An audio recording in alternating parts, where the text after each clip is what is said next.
Hey y'all. Hey, I just came out to let my doggies out to potty and it was such a nice day I decided to go ahead and do my video early.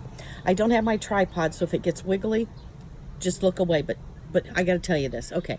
So, if you're following this saga, yesterday would have been pericentesis day. It was also the day that the hospital assigned me my doctor that was going to oversee my case. I had a case. Yes, it's true. Well, in walked this very stoic blonde lady with a little bit of a Russian accent. I don't know why I feel I need to share that, but that's an important detail to me. Okay, she walks in and everywhere she went, she had three people with her every time she came into to my room. And she wouldn't talk to me directly. She would say, the patient has this and blah, blah, blah. And they would write stuff down and they were hanging on her every word. They're like, yes, yes. And I'm thinking, wow, they are enamored with this lady. I must have really hit the jackpot when I got this doctor because she comes with her own entourage. And so I would ask her a question. I'd be like, well, this is happening. And I was wondering. And she wouldn't look at me. She would hear me. And she would say, the patient has requested blah, blah, blah.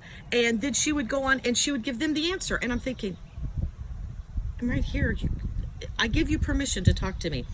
And so the next time she came in, I thought, well, maybe she just doesn't know me and appreciate me. So I'm like, oh, I really like your hair today. It's really cute. And this was her. And she went right on talking about something else. And I'm thinking, she's obviously has completely disassociated herself with human emotion. So that being said, so now it is day 3. Okay. My purpleness is starting to slow down, thank the Lord. And it was the day she came in, and when she first walked in, it was so early, and I'm like, good morning. I'm not even you know how you clear your throat in the morning? Dear Lord, it sent her into an absolute tizzy. We need a CT scan immediately. The patient could be having a heart failure. And do you cough like that? Why are you coughing? And I'm like, well, I do that every morning. I'm just clearing my throat. I'm not even awake yet. We need a CT scan immediately. And I'm thinking, oh, dear God, what just happened? So she walks out, and in comes the nurse, and the nurse goes, well, I don't know what you did to freak her out, but she said, I don't see any need for this. She said, your EKG is perfect. Your lungs are clear. I don't know what's going on. And I'm like, whatever. I promised I was going to surrender to the process. And so whatever she says, I'm going to do. So in comes this sweet little man in his probably 70s, no joke. And he was my transport. And he had to escort me from one campus to the next at this hospital. So in he walks, and I'm literally thinking, he's so old, I should be pushing him in this wheelchair. But no, I wanted to get out and go, look, you need this more than me. But instead, we had a nice conversation as we took this long journey to the CT scan room office thing. So off we go. And when we get there, I'm like, hello, how are you? Feeling great this morning. I had pericentesis yesterday. Did you know you could talk a lot more without 44 pounds of fluid in your belly? Well, let me tell you. And you could tell she was like, whatever. So she's like, okay, here's the deal. We need to get you in the table. And I'm like, okay. So I climb in the tube and I says, look, I can't lay down because the pressure still cuts my air off. So we're going to have to probably work fast on this because breathing seems to be important. And she goes, well, let me get you hooked up with the IV. And I go, I've already got an IV. She goes, no, the dye. And I said, oh, I can't take the dye. I thought this was a dye-less CT scan. She goes, why can't you take it? And I says, well, I had a CT scan before with it and I kind of had a reaction. So they always said, inform whoever if you ever have to have one again, inform them you can't take the dye. I said, okay. And so she says, what was your reaction? I go, well, it was like 20 years ago. All I know is it was bad, and they told me never to take the dye again. And she goes, well, you're going to have to. You don't have any choice. And I'm like, can you just call the doctor maybe and just, let's go ahead. I'm already here. Do the CT scan. And if you don't get the images you need, maybe we can come up with something else. She gets on the phone. She comes back. She goes, the doctor said, go to your room. I'm like, well, I'm already here. She says, go to your room. I felt like I was being grounded. I was being punished. You go to your room and you don't get any dessert. So here comes the sweet little 70-year-old guy again, ish. I think 70-ish. And I says, apparently I got in trouble. And he goes, well, ma'am, you ain't the first one I ever saw get in trouble in these things. And so he escorted me back to the room and he put his hand on my shoulder and patted me. He goes, good luck, honey. I pray that you just do good. And I'm like, oh, there are angels everywhere. So I'm sitting in the room and Rodney comes back in. I go, apparently they've postponed my CT scan until they figure out a different alternative because I can't take that dye. And Rodney's like, okay, In walks the Russian doctor's assistant. She goes, so what's the problem? I go, I didn't have a problem. I just can't take the dye. I'm allergic to it. And she says, well, here's what the doctor has said. She's the doctor. You're the patient. She has went to school for what she does. When she tells you what to do, you will do it. You don't get to debate it. You don't get to discuss it. You don't get to argue. I says, well, I'm not arguing. I was just stating a fact that I didn't know you were aware. I was allergic to this thing. And she said, the doctor said you will do what she says. And if you cannot work in those parameters, she may not be the doctor for you. What? Sidebar. Probably 30 minutes before I went down to the CT scan room, I had to sign forms that said the next morning I was going into emergency surgery. I signed all these forms and filled it all out. And so now I'm being reprimanded. And I says, look, I really understand, but I need to talk to my husband about this. Well, Rodney had stepped out of the room to go make some phone calls and let everybody know what was happening. And in walked the Russian doctor's other assistant. She made everyone clear the room, but now a hospital advocate. It's like the principal. The principal came with her.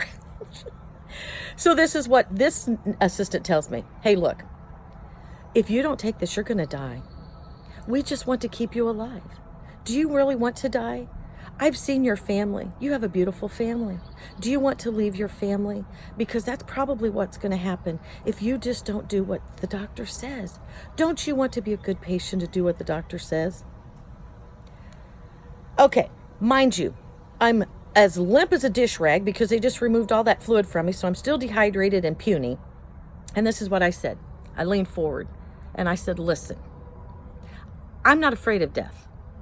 And I'm not planning on going anywhere, but I refuse to be intimidated or bullied. And I do not appreciate the fact that you're trying to scare the living daylights out of me to make me take a test that I can't take because I'm allergic to. And I sit back and I said, if you're trying to scare me, it's not going to work. So you may want to try a different way of relating to me. And she says, oh, I'm not trying to scare you. I said, yeah, you are. And I looked at the advocate and I said, you're not advocating very well. And she says, we just want you to be fully aware of the circumstances here. And I says, I'm very aware. She says, okay, well, and patted me on the leg. Thank you so much for hearing me out. And out they left. Rodney came in and I go, you're not going to believe what just happened to me. And that was when Rodney just went. He says, you know what? I knew I shouldn't have stepped out of the room.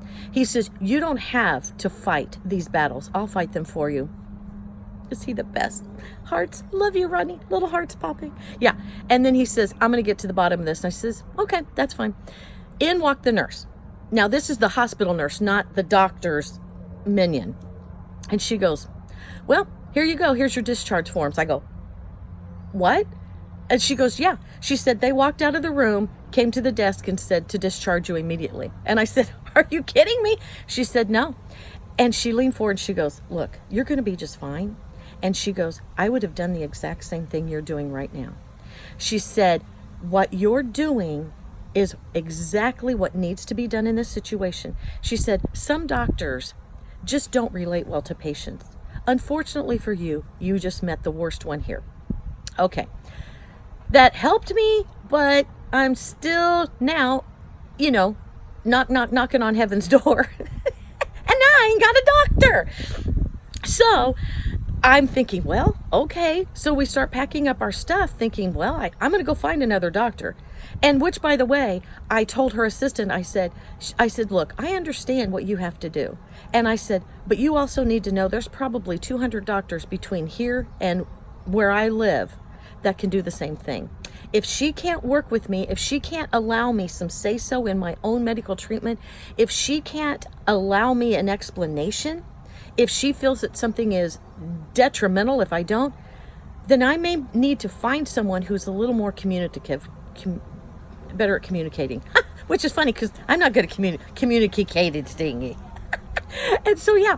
So now here we are packing our stuff. Literally. It was between 10 and 15 minutes after I had that meeting with the advocate that didn't advocate. They put me in a wheelchair and parked me on the sidewalk in front of the hospital.